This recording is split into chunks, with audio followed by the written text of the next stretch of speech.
Tennessee. So we're here now in Knoxville with Mr. Drew Holcomb, here to celebrate not only homecoming with the University of Tennessee, but also to be back in his hometown of college and home state of Tennessee. You doing all right today? Oh man, I'm doing great. It's great to be here. It's gonna be a fun night. That's great, that's great. You ready for, so I noticed you had Live at the Ryman, so does this bring back a lot of those live vibes for you to be able to perform down here in Market Square?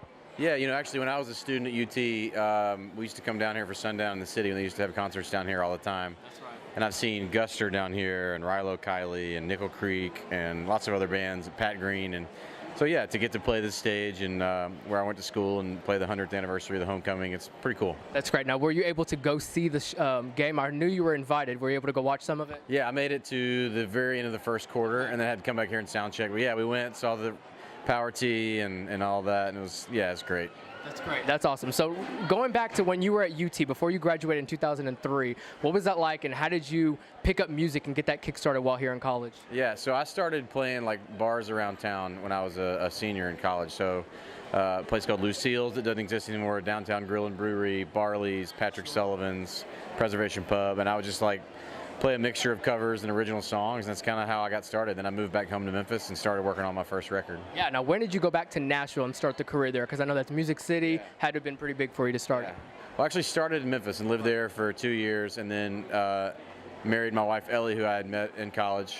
She was still in Knoxville, and we ended up in Nashville like summer of 2006. Okay. Yeah. That's awesome. And so now, I guess, you mentioned Ellie, and we've heard that she's leaving the band. And what is that like? And is it going to be more, is there more emphasis on letting the kids grow up and hanging out with them more? And how is that going to affect the band? Well, she actually left touring about 2 years ago, but she still plays some shows. Like she'll be here tonight for this show because it's kind of a special night. And you know, yeah, we started having kids, and she's got some of her own musical stuff that she does, and it just made sense for her to kind of step away, and it's been a great transition. So it's fun to have her back on nights like tonight. That's awesome. That's awesome. So more on the music, and so after you've been able to establish all these records, what has it been like to have those featured in shows like One Tree Hill and How I Met Your Mother, and what is that like, not only to be able to hear that, but to know that you're represented in such a way? Well, it's interesting because like TV has been our radio in a way, because our music that we make doesn't fit on country radio or pop radio.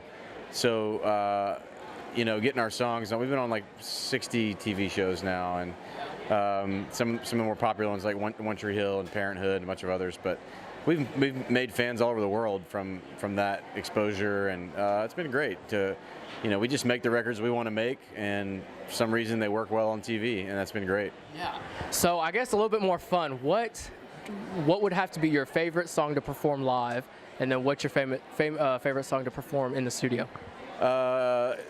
Here We Go is my favorite song to play live because it's just ridiculous and fun, and the crowd gets into it. It's kind of got a big sing-along thing going on. And then I like, in the studio, it's really fun to do the quieter songs like What Would I Do Without You, and Wine We Drink, and stuff like that, just because they have an intimacy that can only really be captured in kind of in the moment, you know. Yeah.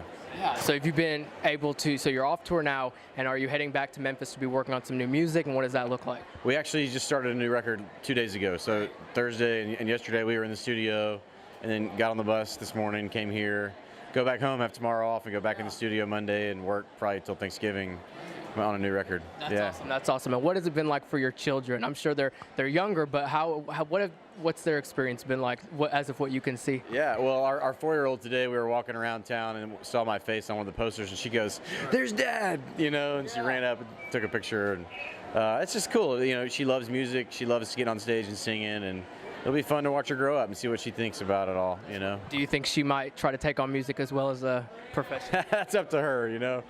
Yeah. One thing I love about my parents and Ellie's parents is they never told us what we should do with our lives. They just said work hard and do something you love. And that's it. And we noticed that your father told you while you were in college here, you know, it's not about what you major in, it's about what you learn. Yeah. You know, and so what of that kind of keeps you going? Well, I think it's a great point. He said, don't worry about what you major in, but just learn how to learn, and you can do anything you want. And so I loved history. I was a history major. It didn't necessarily overtly have anything to do with my career, but, you know, I learned how to think about the world and enjoy the idea of story and narrative. And I think people should just, whatever they do, work really hard at it and let the chips fall. That's awesome. That's awesome.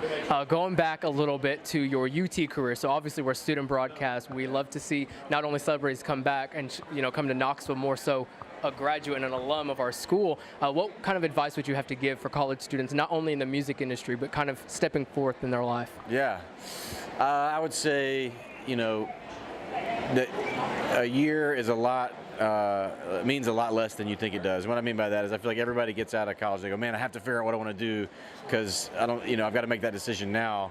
And as a 34-year-old, I look back and I think, man, those years between 22 and 27, it's a great time to explore different options, get a few different jobs, travel the world if you can, find something that you really care about. But more than anything, also realize it just takes a while and it's hard, and no matter what you do. And so having patience, I think, is the most important thing that I've learned since leaving UT.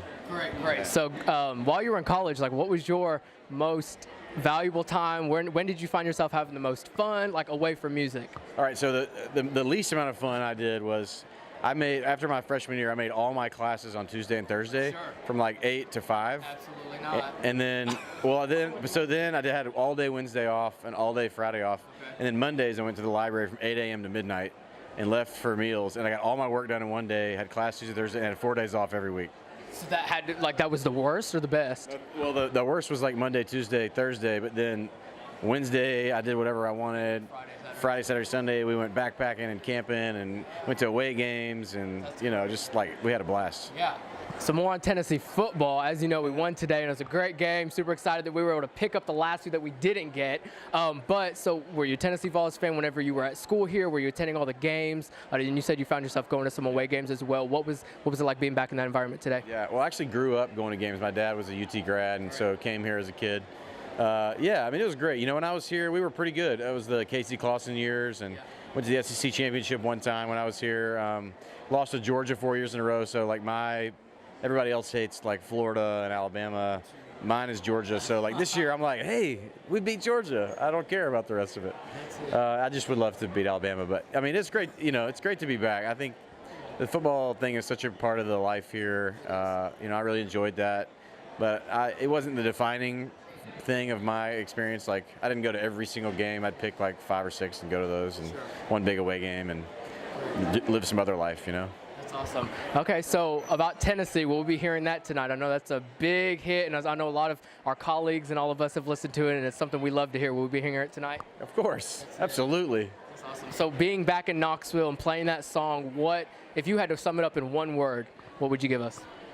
Oh man, one word. Feelings, all the feelings. Absolutely. Yeah, it's just such a memory trip for me to be here to play, and still feels current though. It's not nostalgic. It's wow, we really did this. This is cool. A little bit about the festival that you host back in Memphis. Tell us about that and what it's been like to host a whole festival for people who are trying to become uprising artists as well. Yeah, well, I just love curating music. We have a record club that I curate, vinyl records every month. And I love hosting a festival, showing my fans the music that I love and the friends that we've made on the road.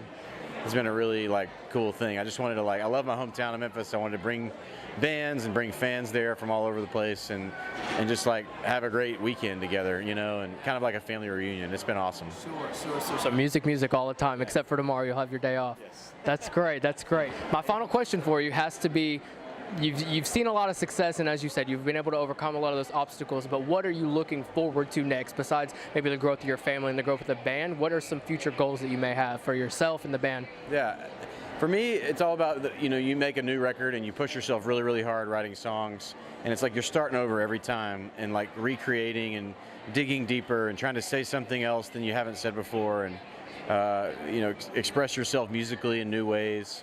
And then to go on the road and reinvent your show so that the fans get to experience what they've loved about you before, but also adding on this new layer. And it's like you're an author, but you get to rewrite. They get to write a sequel every 2-3 years, And so for me, it's all about writing a sequel that hopefully is better than the one that came before. Sure.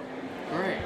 Well, guys, this has been VOLTalk and Drew Holcomb in Knoxville, and we look forward to his event that we're going to be able to hang out with him. And thank you for joining us today. Great. Hey, y'all, this is Drew Holcomb, and this is VOLTalk. Tennessee.